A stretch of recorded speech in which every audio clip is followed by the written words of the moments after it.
It should be fine. It will take some time, though. We have all night, unless you plan to go for round 2, she said as her hand began to trace his muscular chest. Let's just do both, he asked as he held her hand, pulled it over her head, and pushed her down. It all started with a bitch that we should call SL, wait. I think I should explain what lords are first. The story has been stolen. If detected on Amazon, report the violation. Rosette, please forgive me, it is not what it appears to be. Theodore, who had a visible slap mark on his face, fell to his knees in front of a mysterious woman and begged for forgiveness. This was the first thing Mike saw when he arrived at his father's mansion after being summoned by George, who stood there at the mansion's entrance with his head down. He seemed to have tried to say something earlier, but was scolded into submission. What's going on here? Alice, who arrived a moment later, asked her shocked brother. I have no idea. It is just your stupid father finally paying for his bad habits. Someone interrupted Mike, making both him and Alice turn back in shock as they didn't even feel the newcomer appear behind them. She was a tall blonde woman, dressed in a loose business suit that made her look like some big-shot female CEO who was to party after a rough day. You, Master, Alice exclaimed. Weren't you in seclusion? Mike paused. This woman was Alice's master. The one who was reportedly more than 300 years old. Seclusion. Who the fuck said that? I was just busy training my new toy, but I got some news that I had to let go and hurry here. Look, I didn't even get to change. The blonde woman said, turning to look at Rosette, who in turn seemed to have finally noticed her. Grandma, Rosette exclaimed as she kicked poor Theodore away, then hurried and hugged the blonde woman. Rosette, thank goodness you are okay. The blonde woman said with a touch of fondness. Thank goodness you are fine, she added as she began to brush Rosette's hair tenderly. Rosette's eyes began to tear up as she hugged her grandmother harder. It was as if she returned to being a little girl. Lady Divineros, if I may, why don't we go inside and continue this reunion? George kindly whispered. Yes, Madam Serena, why don't we all go inside? Theodore said as he slowly stood up, dusting his clothes while glaring at his son and daughter.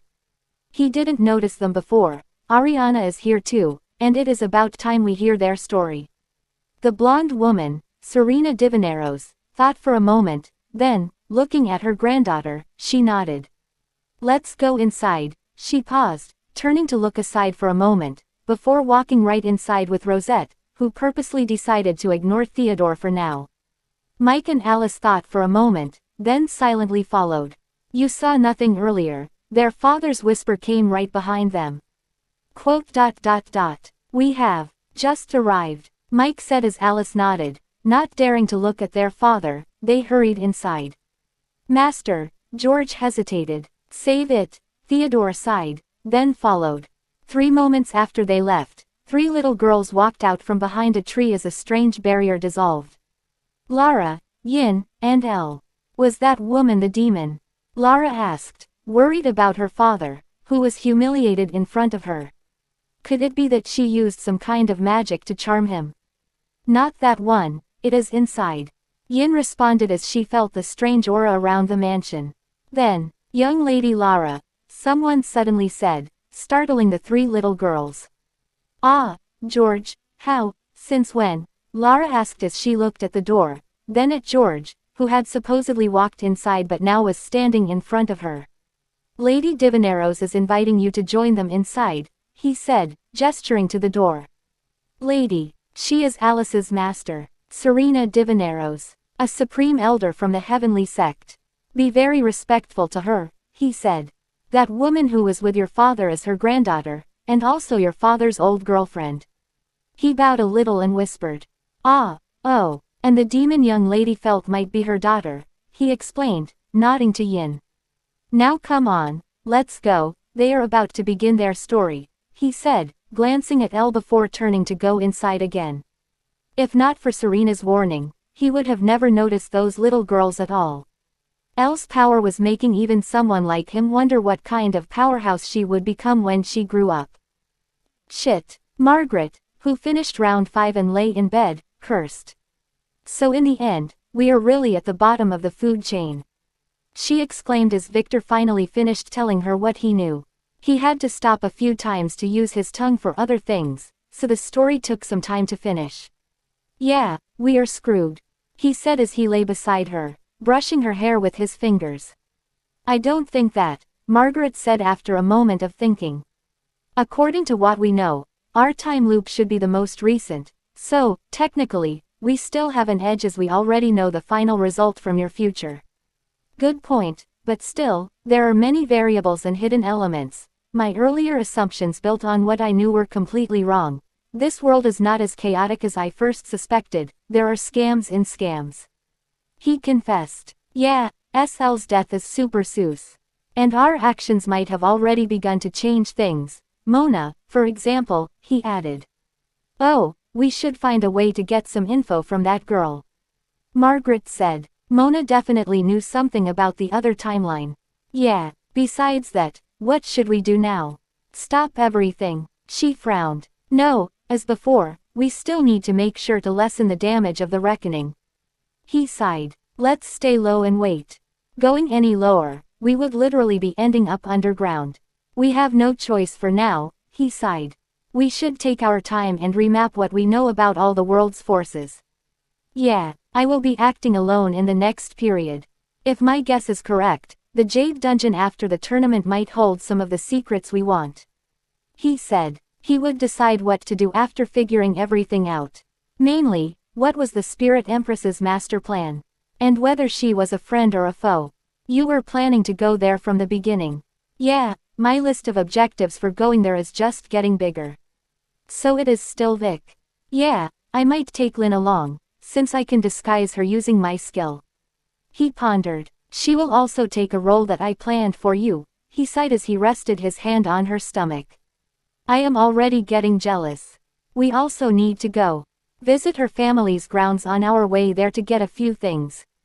Ah, that Von Rosen accident, was it our thing? She quickly interrupted. Yeah, you will see later, he chuckled.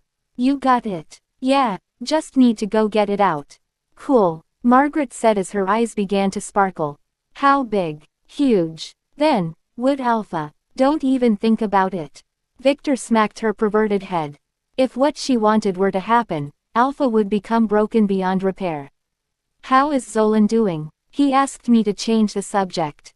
I already hired her. She works really fast, but it will take her 2 months to finish the main frame of the mana-powered computer.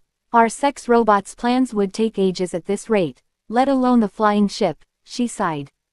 The thought that Zolan would figure it out quickly, but reality was cruel. Don't worry. She will figure it out sooner or later. The robots would have to wait, though.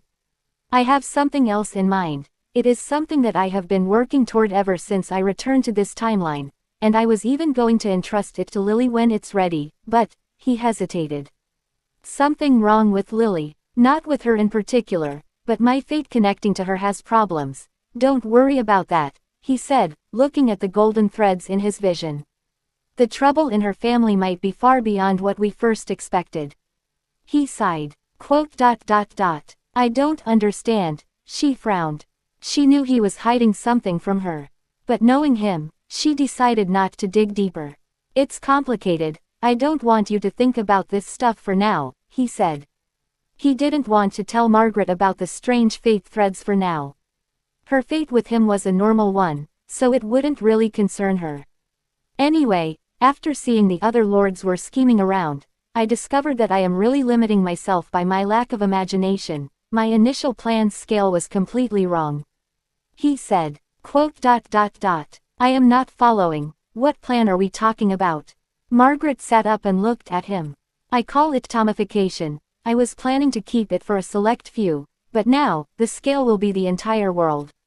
Tom, Margaret frowned. Wait, you mean HSSSSSSS's? Yup, he nodded. Margaret was one of the few who could read his mind this fast. No need to explain it to her. Just the name was sufficient. I want you to oversee the entire thing, he said after some hesitation. This will be very dangerous. What if we got discovered? Looking at the world node, I already know how to set it up so no one would be able to trace it. Oh, you plan to use that edict shard? Yes, with the cauldron. Victor nodded. This girl can really follow quickly. It will cost me a fortune to reprogram it, but I have all the required skills.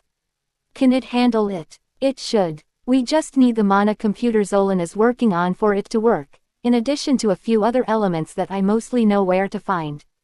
Oh, any questions? You will operate it. No, as I said before, you will be the supervisor with Elise, maybe, and we can let the little girls do the rest. Possible. The time frame for completion? Margaret asked as her eyes began to sparkle, thinking about the possibilities. The initial run should be completed by the time I reach the Heavenly Sect, he pondered. Using that, we would be able to make sure that we will survive any future surprises at the very least. The young master in the shadows. C504. Serena. So in the end, it was Aerith's husband who convinced his mysterious master to send you back here, Serena summarized after Ariana finished telling everyone what had happened ever since they were pulled into that gate more than 20 years ago. Yes, he took Aerith's husband with him as soon as we got here, saying that they had something to do. I see, Serena nodded, then closed her eyes as if to fully comprehend what she just heard. At the moment, she was sitting on a chair beside Rosette in a large conference room where everyone sat down. George, who stood politely behind his master after arranging refreshments for everyone, couldn't help but sigh as he looked at his master, then at Rosette, who was deliberately avoiding his gaze, choosing to look at Mike, Alice, and Lara, as if trying to judge what their mother looked like. Slowly, he looked around, inspecting everyone's reaction to what they had just heard. First was Meryl, who was beside Rosette. George couldn't help but give her an extra gaze. This young woman was his master's eldest daughter after all. To tell the truth, he found her story of growing up in an elven kingdom a little unbelievable, but looking at the fat elf sitting beside her, shooting secret glances at Alice, he couldn't help but believe it. Turning to the other side of the table, he spotted the little girls, Lara, Elle, and Yin, who sat politely at the bottom of the table. They were absolutely shocked. Their eyes kept darting between Massel's ears and Aerith's horn while whispering between themselves. Aerith, that Demunkin girl, didn't seem to be interested in hearing the story. Her eyes, other than periodically looking at Theodore and Mike as if comparing them to someone, kept focusing on Lara as if she found her interesting. Next was Alice. Other than carefully inspecting Rosette, Meryl, and Aerith, she periodically glanced at the elf and that young man Curas, who seemed to have come from the otherworld on a whim and was a bit overwhelmed by the atmosphere. She seemed to be interested in them, not like a woman found an interest in a man, but more like a cat that found an interesting mouse. Next was Mike. Although he appeared like he was deep in thought, George could tell that he was secretly inspecting Chorus's sister. Strange, that girl seemed perfectly normal. Why was Mike interested in her? Never mind that. Theodore was, as expected, only interested in Rosette, not caring about anyone else, including Mirai, who kept winking at him. George did remember that woman always trying to hit on him when they were young. Anyways, the moment Theodore heard about Meryl and how she was his daughter, he immediately switched to focusing on her, looking at her with compassion. No, knowing his scummy master, George was sure he was going to use getting to know his long-lost daughter as an excuse to make up with Rosette. Yeah, he had been with his master so long that he knew how his rotten brain worked. George sighed as he began to think of a way for his master to make up with Rosette. Being the wingman had been a part of his responsibilities for ages. The only one who seemed to be normal in the room, other than Lady Ariana, was that young girl Lyra who sat there politely and acted like a proper noble lady. She might be a good additional companion for Lady Lara in the future. I have a few questions, Serena finally said, opening her eyes after a brief silence. Please ask. Ariana responded. First, who is Aerith's husband? From what you told me, this guy seemed to be not your average Joe, she asked, remembering how Aerith seemed to hold great compassion for him as she told them how she married him, but also seemed to be hiding something about him. For example, how could Rosette and Ariana trust that scummy guy that quickly? Why are you deliberately avoiding talking about him? Ah, Ariana sighed. His master has instructed us to keep his identity a secret, Ariana finally replied. Oh, sorry, but but according to him, for security reasons, only Theodore might. No, Ariana hesitated for a moment, then said, I will tell you afterwards if. Was it Victor? Theodore asked immediately, interrupting her. The moment Ariana told them how he made Aerith marry him while acting as a pervert, he suspected as much. Victor did cross from the same gate they did after all. And his stupid son was the kind who would take interest in horny girls, and grandmas. Quote. Ariana hesitated. Yes, she finally admitted it. Since Theodore decided not to keep it a secret, it was no longer her business. HSSSSSSSSSSSSSS. Lara gasped with L, but everyone ignored her, including Yin, who nodded to herself. Victor. Serena frowned. Your perverted lost son, she asked, turning to look at Theodore. Didn't you find him a month ago? That one was a fake, it's a long story, but we are investigating who did it, suspecting a connection with the mining island incident. Theodore replied before turning to Ariana. Telling you to keep his arrival a secret, his master might know something. Quote. Everyone remained silent, not really sure what this all meant. So he really came back with you? He eyed Rosette. She ignored him. Yes, but as I said, his master took him somewhere, he said he would be back later. Oh, Theodore nodded to himself, deciding to ask Lily or Margaret about him later. That pervert son of his would definitely contact his harem before his own parents. Was there anyone else? There was another guy who was pulled with him back then, Theodore asked. Dead. Oh, Theodore sighed in relief. With Bruno dead, he no longer needed to worry about unexpected variables. Let's keep all the info about this a secret for now, Theodore finally said, especially eyeing Lara when he said it. Everyone nodded. Then let's go to the second question. Serena asked. Victor's master. We really know nothing about him. Ariana said. Yes, other than him being some kind of a demon hunter. The Storm Lord did mention something about him having absurd authority, but that's it.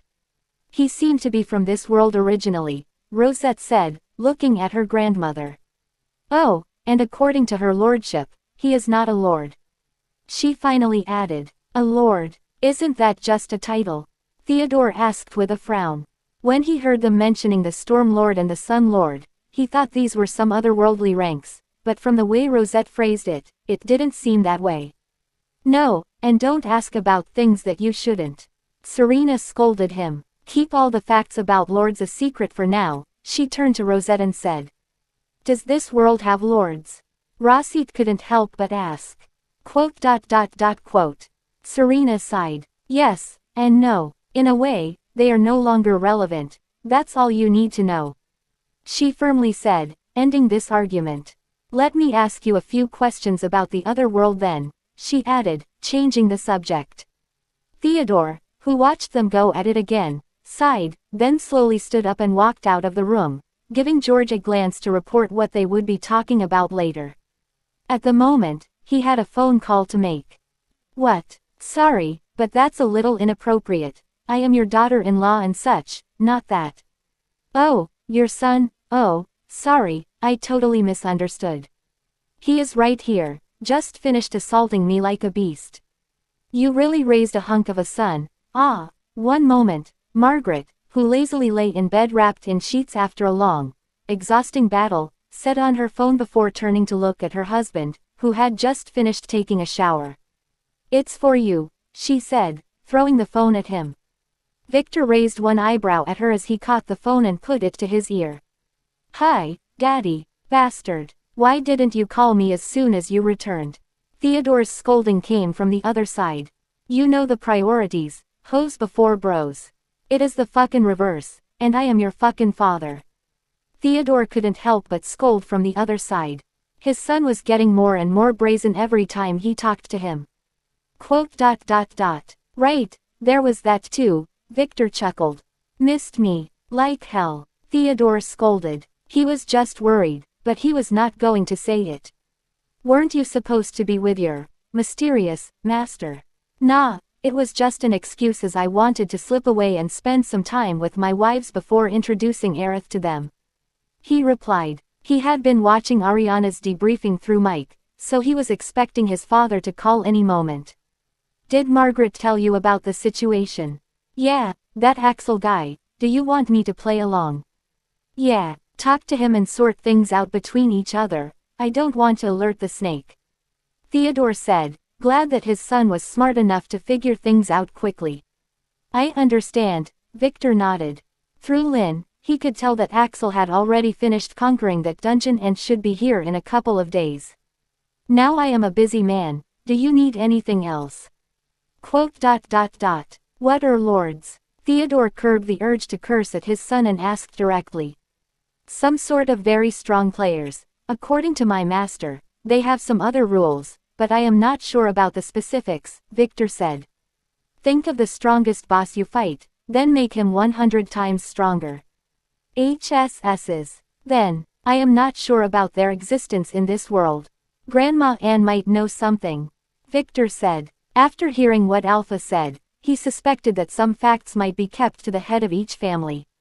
This legacy might also be lost. My master only told me that they are under some kind of restriction and that I shouldn't worry about them. Victor quickly said. This should be enough for his father for now. Oh, your master. I met him as soon as I entered the other world. He saved my life. I can't tell you anything about him, but he doesn't belong to any known world power. Oh, are you sure he is not using you? He is strong enough to play the otherworldly lords, so even if he has ulterior motives, I can't do anything against him, Victor sighed. If my guess is correct, though, he seems to be interested in my bloodline that is compatible with some demon hunting art, that's all I can say. Oh, Theodore sighed. Just be careful. Yeah, I am always careful. PubFuture adds. That girl Aerith. She is horny. She seems like a nice girl. Don't bully her. Sure. Victor raised his eyebrow. His father was really into rosettes, even caring about her demon daughter. In a week or so, can you take her to the mansion and introduce her to my wives? You don't want to do it yourself. It would be better if I stayed away for now. Fine. Theodore nodded. This might be a chance for him to make up with Rosette. She would definitely be interested in meeting Victor's wives. Now do you need something else? Victor asked in a hurry. The author's narrative has been misappropriated. Report any instances of this story on Amazon. Bastard. Is fucking your fucking wives more important than talking to your father? Do you really want to hear the answer for that? Theodore sighed. Yeah, he didn't want to hear the answer. Just be careful, when all of this is done, I want to hear the full story. I understand. Beep. Theodore hung up. Victor sighed as he threw Margaret's phone back to her. Rest well, he said as he put on some casual clothes, then turned to leave. Who is your next target? She asked. Hannah, he said as he walked out. Poor girl. Margaret yawned and slipped under the sheets to get some much-needed rest. What? Theodore, who returned to the room, and George whispered something in his ear, exclaimed. As I said, I want your daughter and her servants to become my disciples, Serena answered, eyeing Lara for a moment before glancing at Elle. Someone with their complex bloodlines needs professional teaching, something you grunts can't provide. She said, casually cursing at all the aristocratic family who thought of themselves as noble. Theodore held the words he planned to say. You already forced me to make Alice your disciple back then. Theodore said angrily. Back then, after Rosette disappeared, he, being completely in love, made a promise that his eldest daughter would be raised by Serena. He came to regret it later, after his daughter developed a set of very weird hobbies, but due to Serena's very high position, he had no say in the matter. And what's wrong with that? Look at Alice now, didn't she grow up to be a fine young woman? Serena raised one eyebrow. Alice nodded to her father. She couldn't really tell him directly due to an oath of secrecy, but being Serena's disciple was a really good thing. That was despite all the political intrigue happening in the heavenly sect. Theodore was about to refute her, but looking at Rosette, looking at him with questioning eyes, he paused. Would it be worth it to sacrifice his other daughter in order to bang his childhood friend? Duh. The answer was simple. I can't make that decision, he said with complex eyes. If Lara is okay with it, I will consider it. He said, turning to face Lara. Are you okay leaving the family to the heavenly sect to be Lady Suriana's disciple? He asked. Lara, who had been frowning for a moment, hesitated. What is the heavenly sect? She asked worriedly. It's a very big place. If you go there with me, you would be able to get very powerful, far more than anything you ever dreamed of. Serena said. Right. She turned to Alice. Lara, this is a trade-off. You will have to stay away from the family and mother for some time, but in exchange, you will learn many things about your power, things that no one in the family knows. Even esteemed brother, Victor. Lara frowned. Even Victor, Alice sighed. Victor really did have a big influence on this young girl. In fact, if you go there, you will get a chance to be so strong that even Victor would be surprised. She said, presiding over her younger sister. A chance to enter the heavenly sect was not something that should be missed. Due to the sect's nature and rules, the only real way to join was to be taken in by one of the elders as a disciple. The other publicly known methods were all scams to collect slaves with the promise of rising up one day. For most of them, it would be a promise until the end of their lives. Lara hesitated, looking at Mike, who sighed and nodded for her. Since Alice wanted her to join, he wouldn't oppose it. If I may, I have a condition. Lara bit her lip and said worriedly. Oh, what? Serena asked with interest, her eyes kept glancing at Elle every few seconds. I want Elle, Yin, Rin, and Stephanie to go with me, Lara said. Rin and Stephanie. Rin is my other friend, she is also a player. Stephanie is not a player, Lara replied nervously. She didn't know where she got the corsage from, but ever since she became a player, she hated the fact that she was hiding a secret from one of her best friends. She could feel that they had become a little distant in the last month, and she didn't like it one bit. Quote. Serena hesitated. Fine, I will make her a player for you. Deal? She asked with an interested smile. Deal, Lara responded as her eyes began to sparkle. Theodore, on the other hand, could only sigh and glance sideways at Rosette, catching her looking at him as if inspecting his face. The moment their eyes met, she quickly looked away and puffed her cheeks. It seemed like he was on the right track. Since it was already late at night, Victor didn't alert any of the little maids as he left the mansion. As he headed directly back into the base at the back of the mountain, he kept monitoring what was happening in his father's mansion through Mike. Name, Serena Divineros. Level, 999 22391. Class, Judge, SSS. Subclass, Mysterious Merchant, SSS. Abnormal status, Heavenly Empire 2nd degree Baron's Sheevanly Pond Activation Passan. Oath ** Authority, 51,133. Health, 811,240. Stamina, 830,250. Mana, 820,030. Strength, 9,999. Agility, 9,999. Intelligence, 9,999.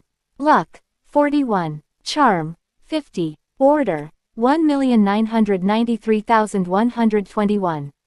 System skills. Judgment, SSS. Pub Future Ads. Decoder, SSS. All-Seeing Eye, S. Lie Detection, A. Eidetic Memory, A. Irresistible Command, A. Hide Presence, SS. System Store Access, S. Level 9. Player Market Access, S. Level 4. Evidence Eraser, S. Disguise, AAA. Magic Resistance, B. Thunder Resistance, C. Cold Resistance, S. Poison Resistance, SS. Bloodline Skills. Blood Historian, X. Heavenly Connection, X. Empower, X. Immortality, AAA. Regeneration, A. Acquired Skills. Whip Arts, SSS. Fist Arts, S. Music Arts, S. Sword Arts, S. Halberd Arts, S. Martial Arts, A. Pain tolerance, A. Dancing, A. Charm, A. Archery, A. Cooking, A. Flute, A. Zither, A. Lute, A. Harp, A. Piano, A. Shield arts, A. Survival, B. Disguise, B. Fishing, C. Let them cry, D. Sexual arts, E. Animal husbandry, F. Bloodline, heavenly blood, by 2%. Equipment, sky garb, SSS. TELEPROTATION ring, S. Storage ring, AAA. Resistance necklace, A. Scenes enhancing earning, A. Fate, Fate's power, AAASS. Defined fate, undefined less than SPIRIT Lord oath effect greater than. Destiny list, error, undefined. Wow, this woman was scary. Still, she seems to be under some restriction. An oath. It seemed to be restricting her power and fate. Victor couldn't help but notice many things about this heavenly empire. It seemed to be the same thing mentioned by the Storm Lord. So his suspicion about it having a relationship with the heavenly sect was correct. How could such a woman suddenly die in the other timeline? Did she really die, or was she sent away? Too many variables. Frowning, he heard them arguing about Lara going there.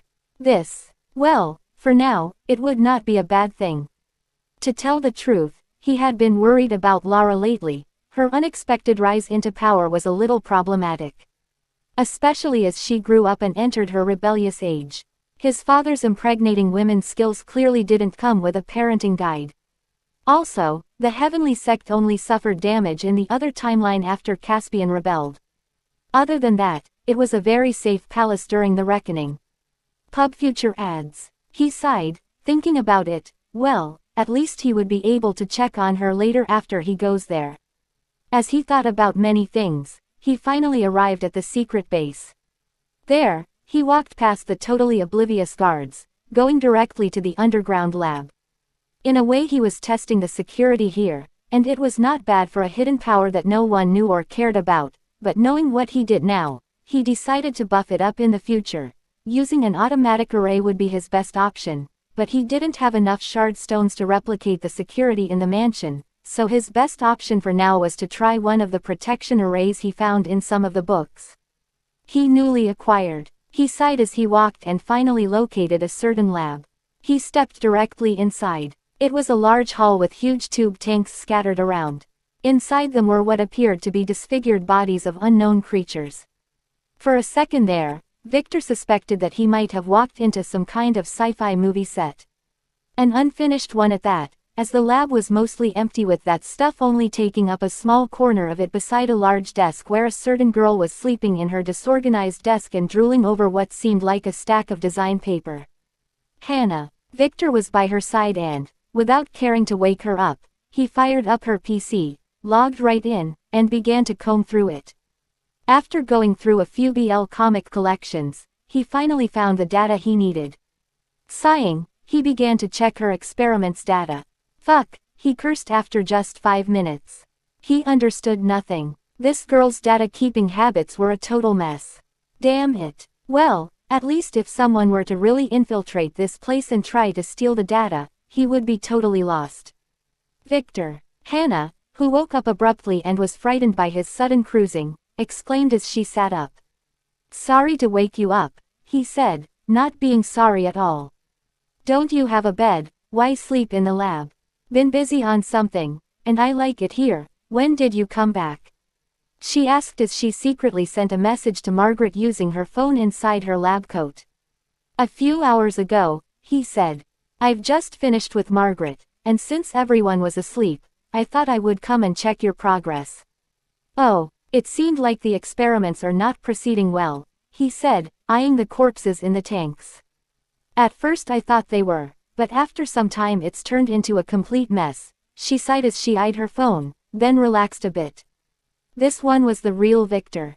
The data you gave me had many problems. Although this process of giving people monster powers appears fine, it has very severe side effects. How severe? He frowned. It slowly eats up people's vitality, like cancerous cells that require too much energy. In its deactivated phase, on average, the loss is negligible, merely 0.3% per month, but in the case of continuous activation, the subject would only live for a week. In fact, once activated for 1 day continuously, deactivating would become almost impossible, she said. The results, of course, vary depending on the type of monster we are using. The ones I mentioned are for semi-humanoid monsters like Elamia.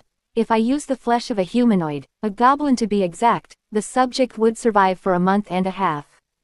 And for complete monsters, after giving them the blood of a demonic squid, all experiment subjects ended up in the drain in the matter of 3 hours, she sighed again.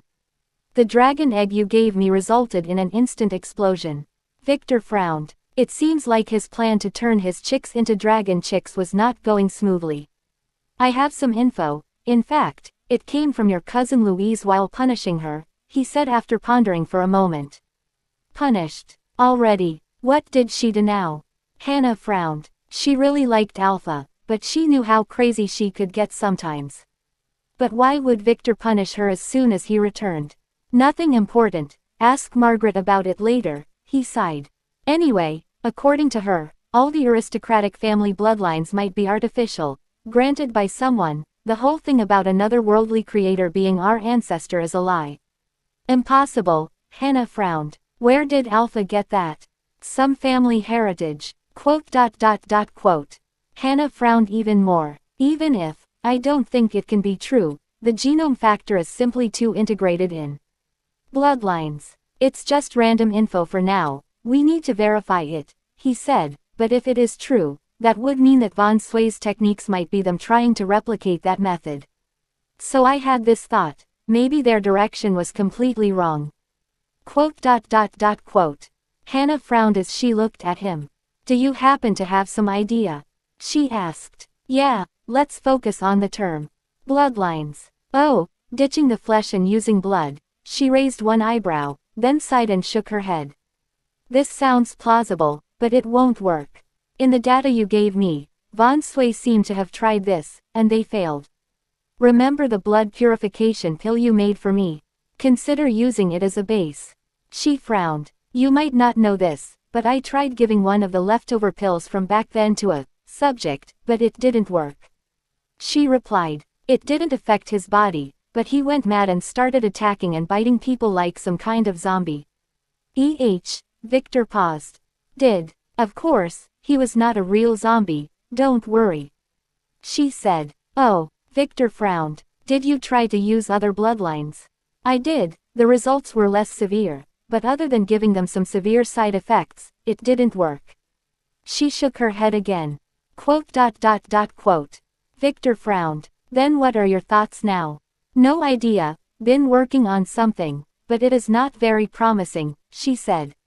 But if what you said about the aristocratic family's origin is true, there should be a way, she pondered as if she could see some possibility.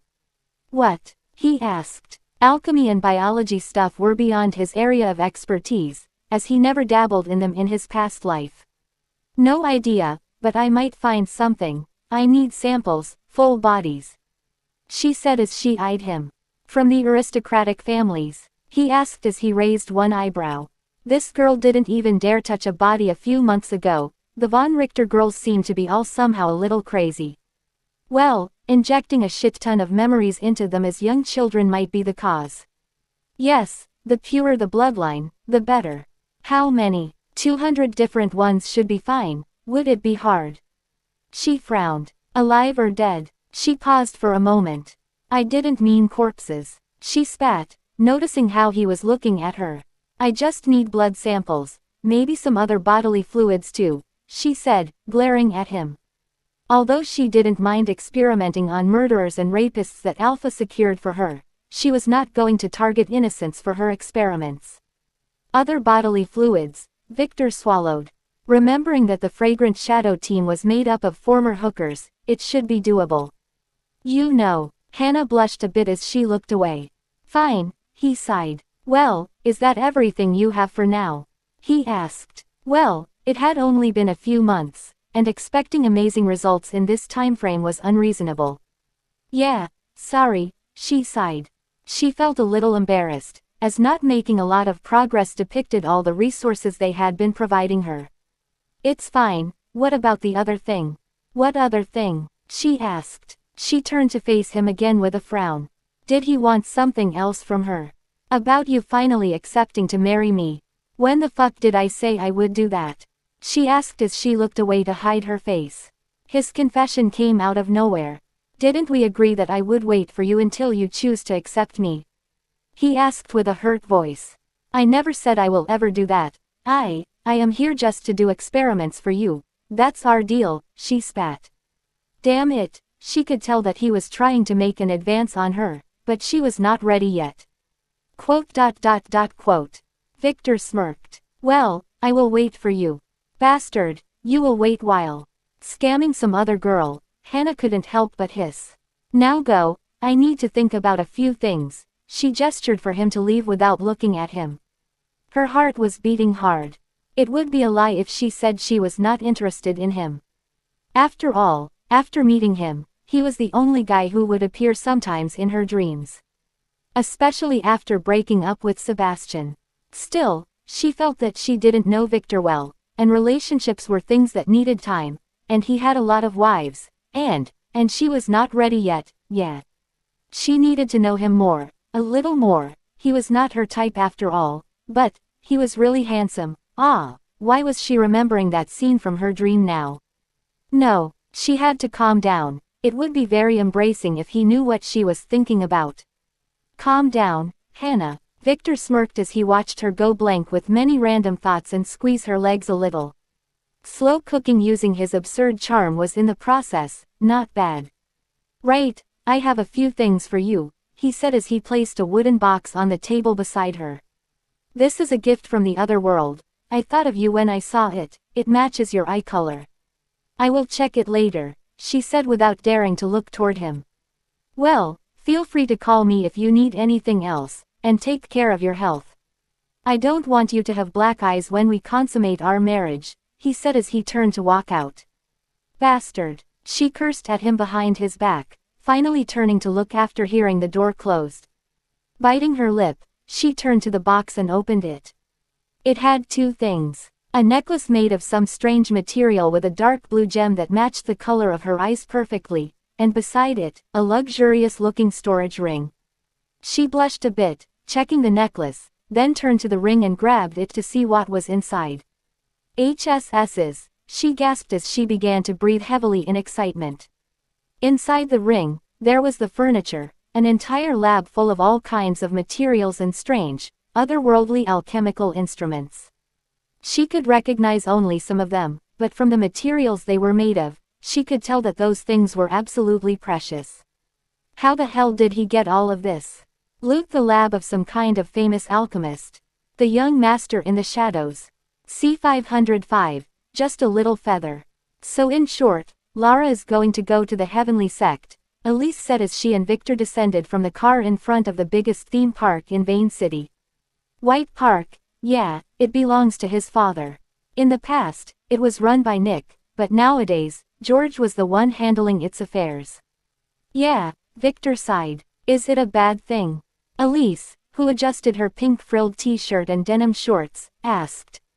For her, no, not at all, it is the exact opposite. In fact, there she would level up quite well, and in case of emergency, they would be able to protect her more than my stupid father would ever do. She might encounter some difficulties, but it would help her grow up. He told the truth. He had been worried about Lara's future when she would have to be involved in the family drama. Going to the heavenly sect, although not the best solution, it was not bad at all. Then why do you sound disturbed? Elise raised one eyebrow. It is just, with Lara and her entourage gone, my business ventures keep shrinking, Victor sighed. First was the loss of Crimson Pearl's novels rights, and now the lowly band. In fact, many of the materials he got from the future were no longer usable due to Celestia's existence. Thankfully, Margaret's side gig factory is doing okay. That thing is not sustainable, Elise sighed. Sex is not going to go out of fashion anytime soon in the next millennium or two, he made a point. Quote. Elise rolled her eyes. I mean the business model. No one will go out of their way to look for brand name huge dildos once copycats start appearing. She blushed, saying that. Good point, he sighed. Even the gag balls were beginning to be copied. Patents can't stop small manufacturers, and those things were not that complex to fabricate. Don't worry, with Zolan on board, things should be better though. She already presented many good ideas. Too bad she is already occupied with your Mana Circuits project, so I suggest that we create a public research facility to collect talents. You want me to leave it to Hannah? Victor asked. Yeah, it's about time for that girl to fall, she sighed. Hannah is not ready yet. Victor shook his head. That girl is only obsessed with alchemy, she was not suited for management. And after Alpha's fiasco, he decided to be more wary of those of the von Richter family. Oh, how about we ask the family for a new butler then? This might work. I will think about it. Let's not talk about business today, he said as he grabbed Elise's hand, making her blush as they approached the crowded theme park front gate. I thought you would reserve the entire theme park just for the two of us. What's so good about an empty park? Elise said as she squeezed his hand harder. Is it really okay for you not to put on some disguise? She asked. He was only wearing a normal face mask that didn't really hide his identity from those who knew him. No one knows where Axel is, and I already told Lynn to make sure he travels covertly, so it should be fine, Victor said, looking at her. I want to be my true self for our first date.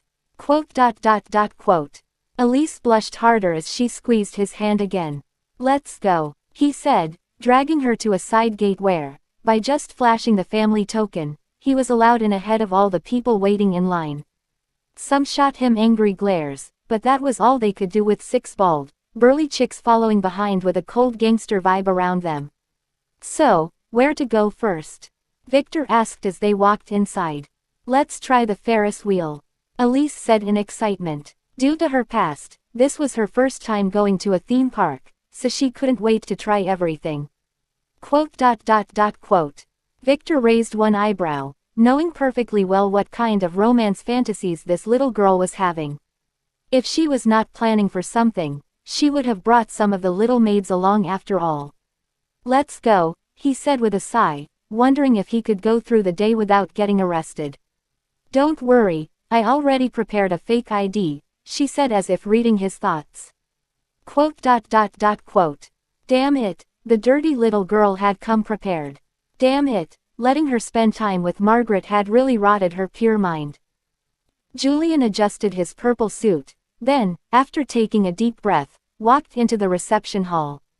I hope I am not late, he told his father, who was waiting for him inside. No, you are early, Aaron said as he eyed his son from head to toe, nodding to himself that his son was as handsome as he was when he was his age. Don't be nervous, this hearing is just a formality to announce your return to the family. No matter what position they give you, it will not be bad, you are my son after all, Aaron said, noticing his son's nervousness. It's not that, I am just worried about Lily, Julian scratched his ear. Oh, Aaron sighed. Her situation is truly a bit special, but it should be okay, he sighed. More importantly, are you really sure about that thing? You will not get another chance. Are you sure you want to marry the chick? I do, without going that route, both my mother and my uncle might object, Julian said, decisively. True, Aaron said. Alice von Weiss's background and character were a bit problematic, but he was not going to stand in his son's way. He himself did the same when he was young. The thing I am worried about is not telling mother beforehand. It's better this way, we just need to appease her after.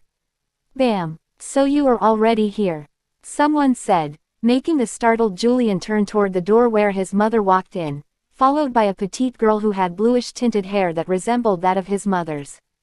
She was dressed in a blue gothic dress and holding an umbrella, making her look like some character in a TV drama.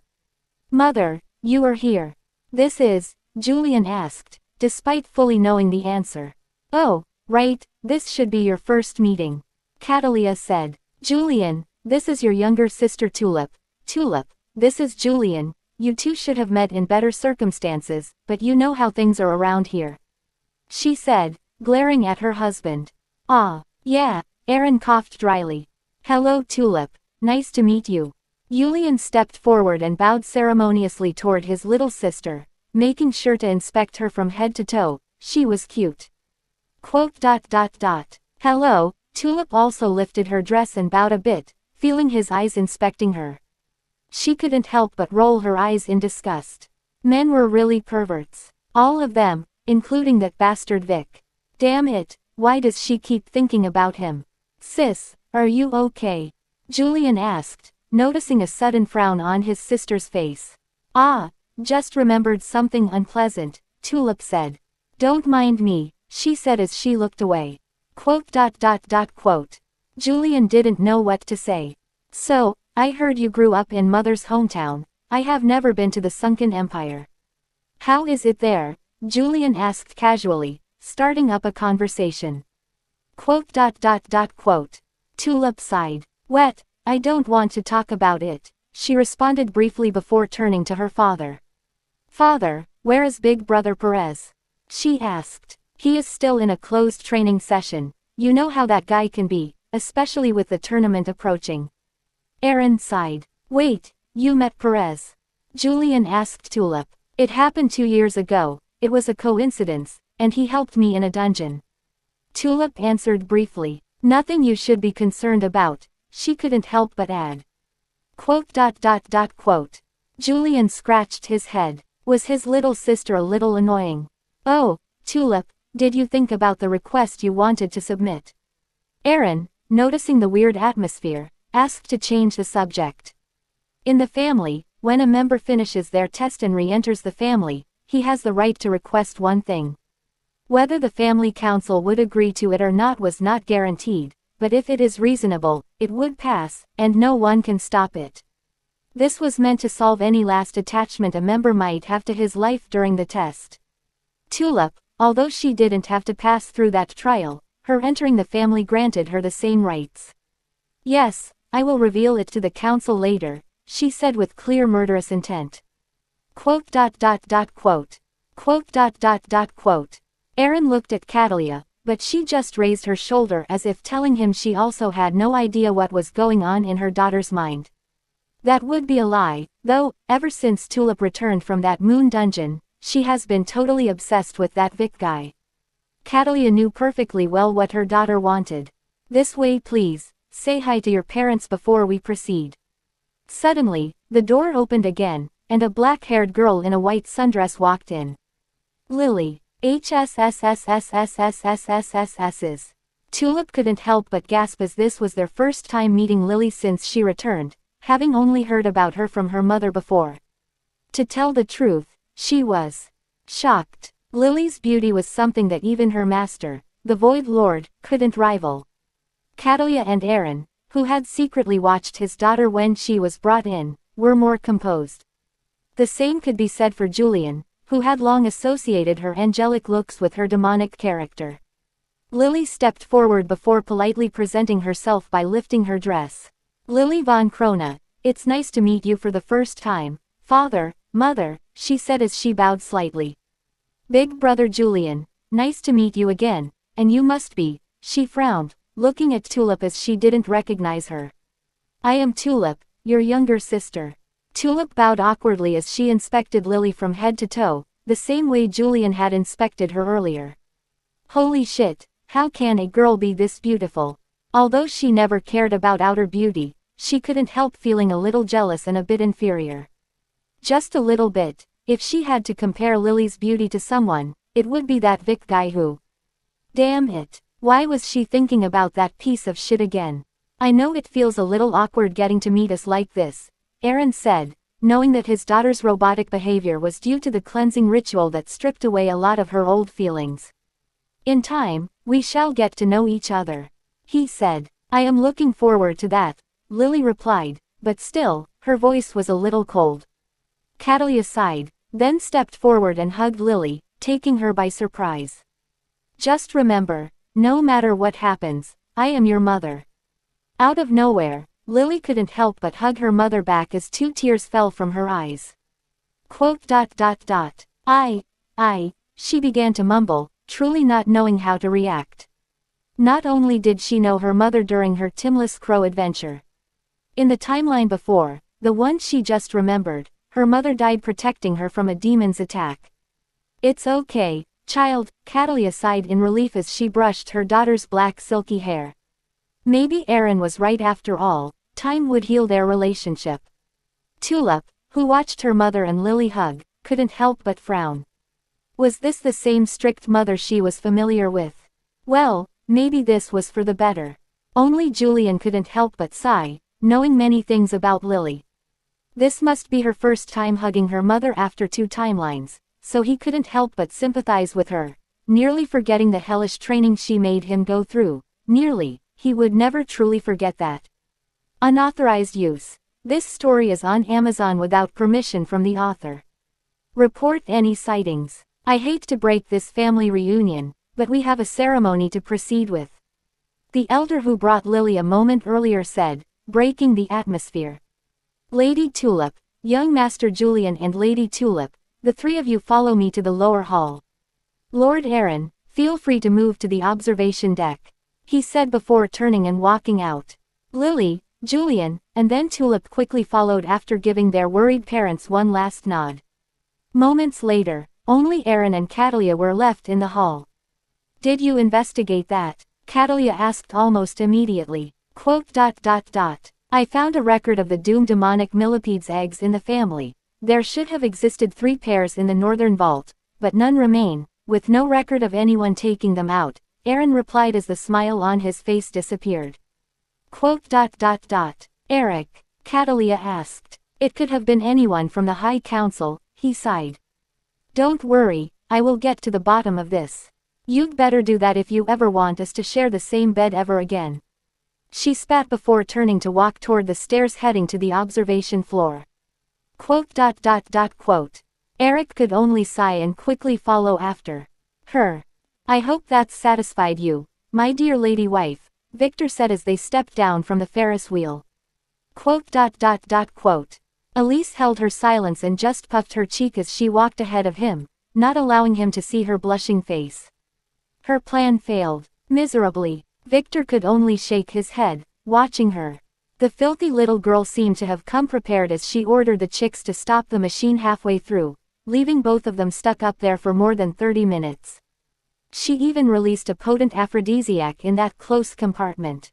Thankfully, Victor was proficient enough to protect his non-existent chastity. The girl planned to go all the way, but she didn't expect to lose her composure with just one kiss and go blank, proving her severe lack of experience. One can't learn everything through the internet after all. Yeah, nothing really happened with her, only collapsing in his arms, lost in his lips. Shall we go get some drinks? He asked as a gentleman, knowing full well that Elise might need to go to the restroom. Bastard, she spat as she stomped the floor angrily while walking. He slowly patted her hair. Some things need time, we have a lot of that. But you are going away again, she said, confessing her real feelings. Who knows how many new girls you would court. By then, I might just end up like any other chick, she said before pausing and looking at one of the chicks following them for protection. No offense intended. The bald chick quickly raised his hand, indicating that she shouldn't mind him and that he was not offended. Don't worry, you are my wife, something that only a few would get. He said, secretly sighing. She was absolutely correct. Instead of lamenting on things in the future, we must not forget to have fun here. He said, let's go, we need to experience all the attractions around here before it gets dark. Ah, Elise sighed. Okay, she said. Present yourself. A white-bearded Supreme Elder said to Julian, who stood nervously in the middle of a large hall. The hall was composed of 3 levels, shaped like a bowl. The highest floor was the observation deck, where many degenerates and family elders, including the patriarch Eric, were. Julian's parents, Aaron and Catalia, also stood to watch the session. The second floor was a huge arc-shaped table where 9 high elders sat.